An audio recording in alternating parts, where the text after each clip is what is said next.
Welcome back, everybody. We're diving into something really cool today. A whole bunch of journal prompts to help us all boost our positivity. Oh, I love that. Yeah, they were from a blog post by Clara Penrose. Okay. It was on lestallion.com. Lestallion.com. Yeah, published on October 17th of this year. Okay. And what I find so fascinating is that these prompts really highlight how journaling is. More than just putting pen to paper, it can be a really powerful tool for self-discovery and growth. You know, it's true. And there's a growing amount of research showing that journaling can actually rewire our brains for the better. Really? Yeah. For more positive thinking. Wow. It's not just about feeling good. It can actually lead to tangible benefits in our relationships, our resilience, Interesting. and even our physical health. I love that. And I love that's what Clara gets at with these prompts. Yeah. They really get to the heart of what it means to cultivate a positive mindset. Daily gratitude, self-love. Yes. Finding joy in everyday moments and even navigating those challenging times with a little more grace. She kind of created a roadmap to a happier, more fulfilling life. Yeah, and she starts with the foundation of gratitude, which is so important. Absolutely. And there's actually a fascinating study that shows how gratitude journaling reduces activity in the amygdala, Wow. the part of our brain associated with fear and stress. Oh, that's interesting. It's like we're calming our nervous systems by focusing on what we're thankful for. So let's dive into some of these prompts. Okay, let's do it. One that stood out to me was, what is one thing you're grateful for that happened today? It seems so simple, Yeah. but I can already feel my mind shifting away from the usual to-do list worries and starting to notice all the good stuff, even on a crazy day like today. You know, it's that intentionality that is so powerful. Yeah. When you make time to reflect on what you're grateful for, you're training your brain to scan for the positive. It's Sure. like building a muscle. You use it, you get stronger. It's not just about big life-changing events. Right. Another prompt that resonated with me was, what is one way nature brought you peace today? Oh, I love that. It could be as small as the sound of birds singing Yeah, or the feeling of sunshine on your skin. absolutely. Yeah, it's about finding those little pockets of joy and appreciation throughout the day, no matter how busy we are. Yeah, like a mini meditation. Yeah. A moment to pause and reconnect with the beauty around us. I love that. Yeah. Okay, this next one's a little bit different, but I think it's so powerful. Okay. Clara asks, who is someone in your life that you are grateful for today? Sometimes we get so caught up in our own lives I know. that we forget to appreciate the amazing people that we have around us. And expressing that gratitude to others can have such a ripple effect. Really? Research shows that when we share our appreciation with someone, Oh, wow. it boosts their mood, but it also strengthens our bond with them. Interesting. It creates a beautiful cycle of positivity. It's like a gratitude chain reaction. Yeah, I love that. So, listener, think about someone who has brightened your day recently. Maybe a friend, a family member, or even a stranger. You could even send them a quick text message to let them know how much you appreciate them. Love it. Okay, moving on to the next set of prompts. These focus on self-love and confidence. It's like Claire's recognizing that you can't truly radiate positivity outwards if you're not feeling good about yourself on the inside. Makes sense. You can't pour from an empty cup, as they say. Right. One prompt that really made me pause and think was, what is one thing you love about yourself that makes you feel proud? To be honest, sometimes I struggle to answer that question. Yeah. But I know how important it is to celebrate our strengths Yeah. and acknowledge our own awesomeness. And that's where self-compassion comes in. Yeah. Psychologist Kristen Neff has done some groundbreaking work on this topic. Really? Yeah, she even developed a self-compassion scale to help people measure their levels of self-kindness, common humanity, and mindfulness. That's so interesting. I'm already thinking about how I can incorporate some of those elements into my journaling practice. I think that's a great idea. And speaking of Neff's work, one of these prompts actually aligns perfectly with her research. Oh, wow. It asks, what compliment have you received recently that made you feel good about yourself? Oh, yeah. So often we dismiss compliments or downplay our achievements. That's true. But this prompt encourages us to really savor those positive words and acknowledge our worth. You're so right. I know I'm guilty of brushing off compliments sometimes. It's like we have this inner critic that's always ready to jump in and tell us we're not good enough. But these prompts are helping me quiet that voice and start embracing the positive feedback I receive, even if it feels a little uncomfortable at first. That's a huge step toward building self-confidence. And Yeah. it's not about being arrogant or conceited. Right. It's about recognizing your value and your unique contributions to the world. And another prompt that I think is really powerful in terms of building self-belief is, what is a recent decision you made that shows you're growing in self-confidence? Reflecting on those moments, even small ones, Yes. can really boost our sense of agency and remind us that we're capable of making choices that align with our values. It's about trusting yourself, taking risks, and learning from your experiences, even if they don't always turn out the way you expected. It's like those prompts are encouraging us to not just think positively, Yeah. but also to act in ways that align with that mindset. It's like taking those positive thoughts and turning them into concrete steps. Exactly. I'm noticing a theme here. Clara really emphasizes the action part of positivity. Yes. It's not just about feeling good. Mm-hmm. It's about making choices that create a more positive and fulfilling life. It's that combination of mindset and action that Yeah. really leads to lasting change. Yeah. And speaking of action, the next set of prompts focuses on something that's so easy to overlook in our busy lives. Finding joy in the everyday. Oh, this is a topic near and dear to my heart. Oh, good. I'm all about savoring those little moments of happiness, but sometimes I get so caught up in the hustle and bustle that I forget to pause and appreciate the simple things. I hear you. Well, Clara has a prompt that can help with that. She asks, what is one activity that brings you joy every time you do it? I love that.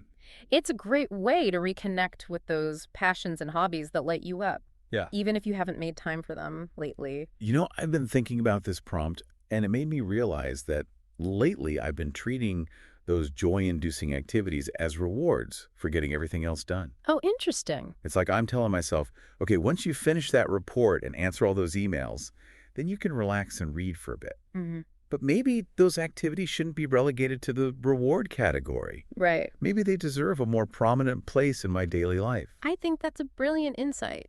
Thank you. It's so easy to fall into the trap of thinking we have to earn our joy. But what if we reframed it as an essential part of a balanced and fulfilling life? I love that perspective. Yeah. It's like giving ourselves permission to prioritize those activities that nourish our soul. And there's a growing body of research supporting the idea that engaging in activities that bring us joy can actually boost our creativity, productivity, and overall well-being. Wow.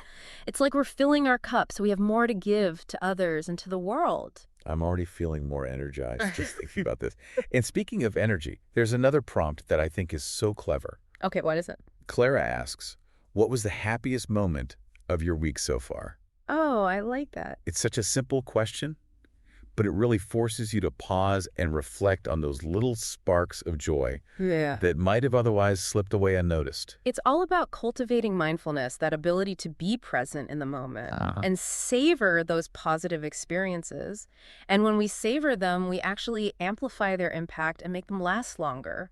It's like we're creating a mental photo album of happy moments that we can revisit whenever we need a mood boost. Exactly. And speaking of revisiting happy memories, the next prompt is one that might bring out your inner child. Ooh, I love these. Clara asks, what is one way you can bring more playfulness into your life? I love this one. As adults, we often take ourselves way too seriously. Yes, we do. I think we could all benefit from a little more lightheartedness and spontaneity. I completely agree. When was the last time you did something just for the pure joy of it, without any particular goal in mind? That's a good question. Yeah.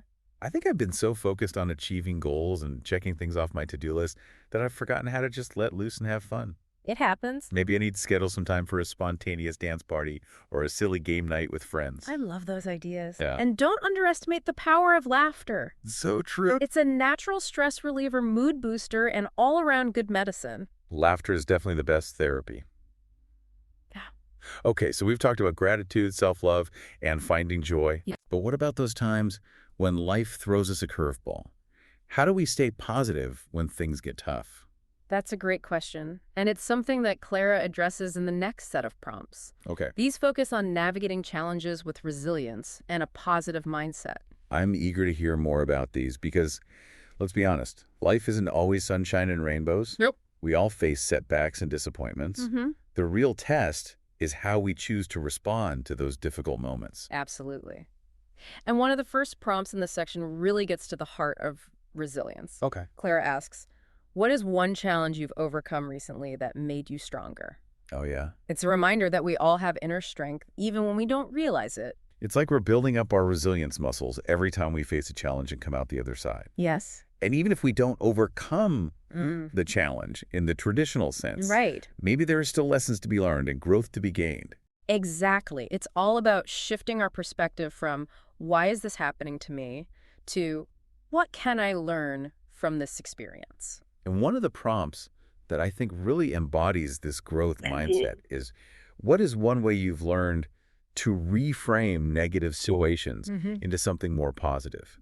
It's not about denying the negative. Right. It's about choosing to focus on the potential for learning and growth. It's like finding the silver lining even in the darkest of clouds. And sometimes that silver lining is simply the realization that we're more resilient than we thought we were. There's another prompt that I think is particularly helpful for those moments when we're feeling overwhelmed by challenges. No. It asks, what helps you stay positive when things don't go as planned? Oh, this is such an important one. Yeah. I know for me, sometimes it's as simple as taking a few deep breaths, Yeah. going for a walk in nature, or talking to a trusted friend. Those are all great. It's about having those go-to coping mechanisms that help us regulate our emotions and regain a sense of calm.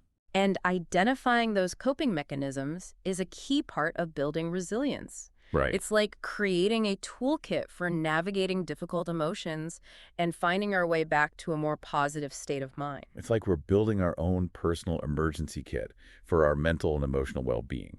Right. And just like a physical first aid kit, it's important to have a variety of tools at our disposal. Exactly, because what works for one person might not work for another. Yeah. And that brings us to the final set of prompts, which focus on creating a positive future Okay. through goal setting and intentional action. I love how she brings in this future-oriented perspective. Yeah. It's not just about reflecting on the past or present. Right. It's about actively shaping a future that aligns with our values and aspirations. It's like taking all those positive thoughts and insights that we've been cultivating and turning them into a roadmap for a brighter tomorrow. Yeah. One prompt that really sparked my imagination was, what is one dream you're excited to pursue in the future? It's so open-ended. I love that one. Full of possibility. You know, sometimes we get so caught up in the day-to-day that we forget to nurture those big dreams. It's true. And you know what I've noticed? When I do take the time to connect with those dreams, it energizes me and gives me a renewed sense of purpose. That makes sense. It's like a reminder that there's so much more to life than just checking things off my to-do list. Absolutely. And speaking of taking action, there's a prompt that really resonated with me. Okay. What habits can you build today to create a more positive life tomorrow? It's a reminder that even small changes can have a ripple effect over time. You know, it's funny. I used to think that habits had to be these big, life-altering things. But lately, I've been experimenting with incorporating tiny habits into my routine, like starting each day with a gratitude practice or taking a few minutes to meditate before bed. Oh, nice. And you know what? I'm already noticing a difference in my overall mood and well-being. That's fantastic. It's a reminder that progress doesn't always have to be monumental. It's often those small, consistent actions that lead to the most significant transformations. To wrap up this section, there's a prompt that encourages us to think big picture. Okay. What does your ideal future look like in 5 years? I love this one because it invites us to paint a vivid picture of our hopes and aspirations. Yeah. It's like creating a vision board for our lives. Visualization is a powerful tool for manifesting our desires. When we can clearly see what we want, it becomes easier to take steps towards achieving it. So listener, take a moment to imagine yourself 5 years from now. What do you see? What are you doing? Who are you surrounded by? And most importantly, how do you feel? Let those positive emotions fuel your actions and guide you toward creating a future that is truly aligned with your heart's desires. Wow, this has been such an inspiring deep dive into the world of positivity. It has been fun. It's amazing how these simple journal prompts can spark so much self-reflection and growth. I completely agree. It's a reminder that we all have the power within us to cultivate a more positive and fulfilling life. So as we wrap up this episode, I want to leave our listeners with a final thought to ponder. We've explored a variety of themes today: gratitude, self-love, finding joy, overcoming challenges. But what does positivity truly mean to you? That's such an important question to reflect on. Positivity is a multifaceted concept, and it can look different for everyone. Right. It might be about feeling optimistic about the future, having a grateful heart, embracing your authentic self, or finding joy in the simple things. It's about defining positivity on your own terms and Right. creating a life that reflects those values. Exactly. And remember, it's an ongoing journey, not a destination. There will be ups and downs, moments of joy and moments of challenge. But by cultivating a positive mindset, you'll be equipped to navigate life's twists and turns with grace and resilience. Beautifully said. So listener, we encourage you to take what you've learned from these 50 Positivity Journal prompts and make it your own. Experiment, explore, and discover what works best for you. And remember, even small shifts in perspective can have a ripple effect, creating a brighter and more fulfilling life, not just for yourself, but for those around you. Thank you for joining us on this deep dive into the power of positivity. We hope you leave feeling inspired and empowered to create a life filled with joy, gratitude, and a deep sense of well-being. Until next time, keep those positive vibes flowing.